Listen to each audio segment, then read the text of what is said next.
The sponsorship proposal worked. Jordan texted me Thursday morning with 3 exclamation points in a voice memo that was mostly just her saying, Maya. They said yes. The uniforms are happening. I could hear her pacing in the background. That particular energy she had when something went right, contained but electric, like she was trying not to take up too much space with her own happiness. I listened to the memo 4 times. Told myself it was because the audio quality was bad and I'd missed something. It wasn't that. The new uniforms arrived 2 weeks later, a Friday, and Jordan laid them out on the gym floor before practice like she was presenting something sacred.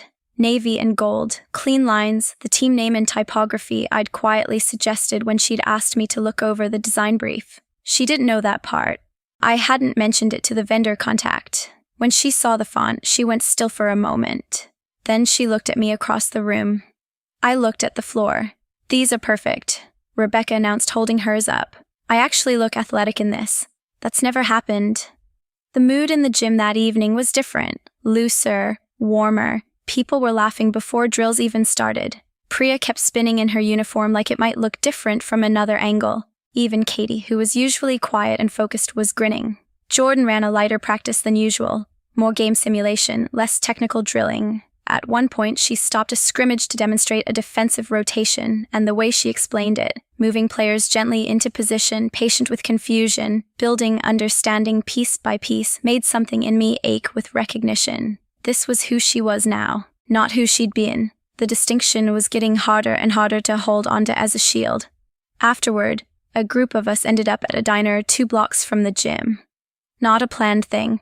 Rebecca suggested food, and somehow 8 of us migrated there in a loose, laughing cluster. Jordan slid into the booth across from me before anyone else could take the seat, which I noticed and catalogued and absolutely did not read into. The diner was the kind of place that hadn't changed its menu since 1987 and was proud of it. Laminated pages, fluorescent overhead light, a jukebox that actually worked. Priya was delighted by it in the way that people from big cities are always delighted by small-town authenticity they've never had to actually live in.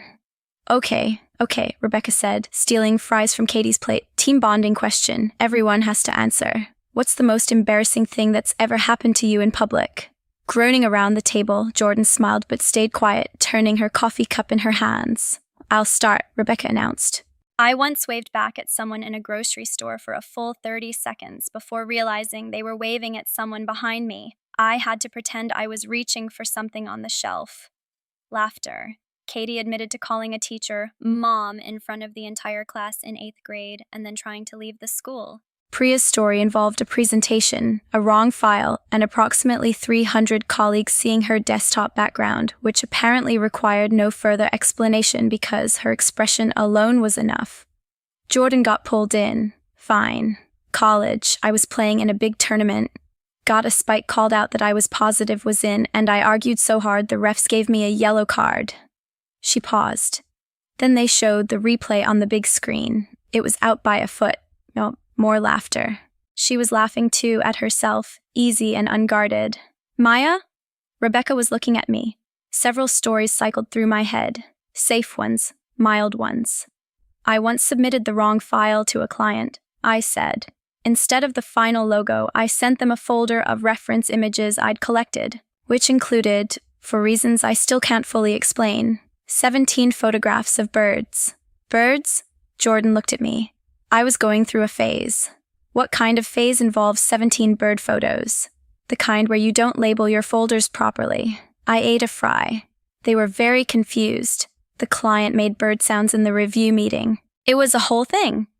The laughter was warm and genuine, and Jordan was looking at me the way she'd been looking at me for weeks, like I was something that kept pleasantly surprising her. Priya, 2 seats down, was watching us both with a knowing little smile I chose to ignore. Then the conversation shifted, the way diner conversations do, moving through team gossip and game predictions and Rebecca's elaborate theory about which of the opposing teams had been secretly practicing over summer. Jordan was relaxed in a way I'd rarely seen. No clipboard, no authority, just a person at a table with people she liked. At some point, she and Rebecca got into a detailed comparison of their most embarrassing coaching mistakes, and the tone got looser, nostalgia mixing with laughter. Rebecca mentioned an old college friend who'd been in Jordan's program. Jordan remembered the name, tried to place the year. Wait, Priya said, looking up from her phone. Jordan, did you go to UC Boulder for undergrad? Yeah, 4 years. That's so funny. My roommate goes there for grad school now. She says the volleyball team has this whole... Priya stopped, apparently reading something. Oh, this is hilarious. She just sent me this thing. Apparently there's this tradition where people send confessions to the volleyball team's social media. And she sent me this old screenshot from like years ago of someone who confessed to a player, and she was already laughing before she finished the sentence. The player just laughed, like full-on laughed, at the person. And apparently it became this whole campus thing for a while, people submitting fake confessions just to see what would happen. The table laughed. Not cruelly, they didn't know. It was just an absurd story about someone else's drama, years old, anonymous. Except it wasn't anonymous to me. My body went cold from the outside in, like someone had opened a window in winter, the cold arriving at my skin first and then moving inward until it reached the thing at the center of my chest that I'd been carefully not touching for 2 years. I set down my fork very slowly, very deliberately. Jordan had gone quiet. Something was happening in her expression, not laughter. Something else. Something that looked like a lock turning. I remember that, she said. Her voice was different, lower, like she was speaking to herself more than to the table. Which one? Rebecca asked, oblivious. There were probably a bunch, right? No, that one specifically. Jordan's brow furrowed. She wasn't looking at Priya anymore. She wasn't looking at anyone. She was somewhere else, the way people look when a memory that's been misplaced is suddenly undeniably there. I remember it because... She stopped. Her eyes moved to me. I don't know what my face was doing. Whatever it was enough. Jordan's expression changed completely. The color didn't drain from her face. It was more subtle than that. A stillness, a recalibration, like watching someone solve an equation they'd been working on for weeks and not liking the answer. Maya, she said. Not a question, not a greeting. Just my name, landing differently than it ever had before. Maya, did you... I should go. The words came out before I decided to say them. I was already reaching for my jacket. I have an early client call tomorrow. It's 9 p.m. on a Friday, Rebecca said. International client. Time zones. I stood up too fast. The booth creaked. Thanks for dinner, everyone. The uniforms look great. Good practice. I was walking toward the door before anyone could respond. Behind me, I heard Rebecca say something. Heard the scrape of a chair. Maya. Jordan's voice, close. She'd followed me out. The diner entrance had a little vestibule, glass door to the street, the noise of the table muffled behind us.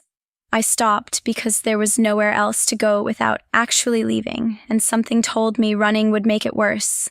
Look at me. I turned around. Jordan's face was, I didn't have a word for it, somewhere between devastated and terrified. The easy warmth of the last few hours was gone. In its place was something raw, the expression of someone who has just understood something they can't ununderstand. You transferred sophomore year, she said. Her voice was careful, controlled. From Boulder. You stopped playing volleyball. She paused. That party, the confession that became a campus thing, that was you. The vestibule was very small. Jordan, was that you? I looked at her for a long moment. Looked at the person I'd spent 5 weeks carefully, helplessly getting to know. The woman who sent me star emojis at midnight and remembered my lactose intolerance and spent Sunday mornings helping me fall back in love with a sport I'd stopped believing in. Yes, I said. The word fell between us like something dropped from a great height. Jordan closed her eyes. 1 breath, 2. When she opened them, the devastation was still there, but there was something else underneath it now, something harder and more complicated. I didn't remember you. Her voice broke on the last word, just slightly. I told you that, about the people I hurt. I told you I hurt people I can't take back, and you were sitting right there, and I didn't even... I know, Maya. She took a step forward, then stopped herself. How long have you known that I didn't remember? Since the first practice. She absorbed that. I watched her process it, 5 weeks of small moments and carefully maintained distance and things I hadn't explained suddenly resolving into focus. You let me coach you. You let me... She stopped, pressed her fingers briefly against her mouth. I've been pushing you back toward volleyball for 5 weeks, pushing you back towards something that She exhaled sharply. God. Oop. No wonder you looked at me like that. Like what? Like you were waiting for the other shoe to drop. She was looking at me with an intensity that was almost painful.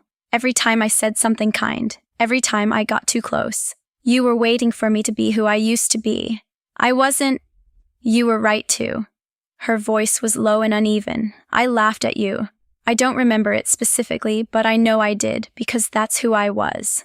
I laughed at things that didn't matter to me without thinking about whether they mattered to the person in front of me. I was careless with people. She paused. And you were a person?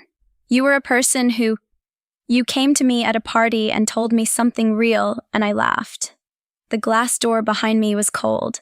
The street outside was ordinary. Cars, streetlights, a couple walking a dog. Normal. Friday night things that seemed very far away from this vestibule and the two of us standing in it.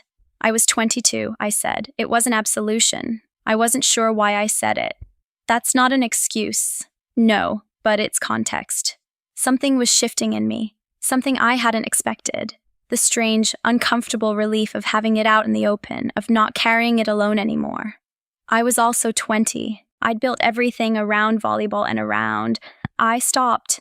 Around what? I looked at her. You were who everyone wanted to be. You had this gravity. People orbited you, and I'd been watching you for a year, and I thought, at a party, with courage I'd borrowed from 2 drinks, that maybe I'd misread the way you sometimes looked at me, and maybe it was worth saying something. Jordan was very still. You laughed, I continued. And then you turned back to your friends, and I left the party and went back to my dorm room and didn't sleep for 3 days. A beat. I finished out the semester. Then I transferred. I told everyone it was about art school. It was easier than the truth. Which was that I couldn't be in the same sport as you. Couldn't walk into a gym without feeling that laugh in my sternum. I exhaled. So I left. I built a different life. A smaller, safer one. Jordan's expression was doing something complicated, grief and guilt layered over each other, moving like weather. And then Lily got injured, she said quietly. And then Lily got injured. Silence. The muffled sounds of the diner behind the glass, somewhere outside, a car horn. I'm sorry, Jordan said it clearly, without hedging. No qualifications, no explanations, just the words, direct and complete. I'm sorry for what I did. I'm sorry I don't remember it specifically, because you deserve to be remembered. You deserved better than what you got. My throat was tight. I've been trying to figure out why you felt so familiar to me, she continued. Why I felt like I already knew you, like there was something I was supposed to reach for and couldn't. And now, she shook her head. Now I think maybe some part of me did know. Some part of me recognized what I'd lost. You didn't lose anything, I said. We didn't have anything, didn't we? She looked at me steadily. These last 5 weeks, the coffee shop, the porch, the texts, the practice, all of it. What would you call that? I didn't have an answer. I'm not asking you to forgive me tonight, Jordan said. I'm not asking for anything, but I need you to know that I see you now, actually see you, and Her voice roughened. I'm so sorry that I didn't then. We stood there in the small vestibule for a moment that felt much longer than it was. I couldn't say it was okay. It wasn't okay. It had never been okay. The version of me who'd left Boulder that winter had not been okay, and the shape of that damage had defined the next 2 years of my life in ways I was still mapping. But standing here, watching Jordan carry the weight of something she hadn't known she was carrying, I felt something shift. Not forgiveness. Something earlier than forgiveness. The first step of a long walk. I need to go home, I said finally. Jordan nodded. She didn't ask if I was all right, didn't try to fix it, which was the right instinct. Okay, she said. I pushed through the glass door. The October air hit me hard and cold and necessary. Maya. I turned back one last time. Jordan was standing in the vestibule light, jacket in hand, and she looked younger than I'd ever seen her. Smaller. Like the Jordan who'd laughed at a party and the Jordan who'd spent 5 weeks trying to pull me back into a life I'd abandoned were the same person, and she was only just understanding what that meant. I meant what I said, she said quietly, about you having it. The instinct, the talent, all of it. A beat. I hope you don't let what I did take that away from you permanently. I walked to my car. I didn't look back again, but I drove home with my hands steady on the wheel, which was different from every other time I'd left that gym. And when I got inside and sat down at my kitchen table in the quiet, I didn't feel the tight, airless dread I'd been carrying since the first day of practice. I felt something that took me a long time to identify.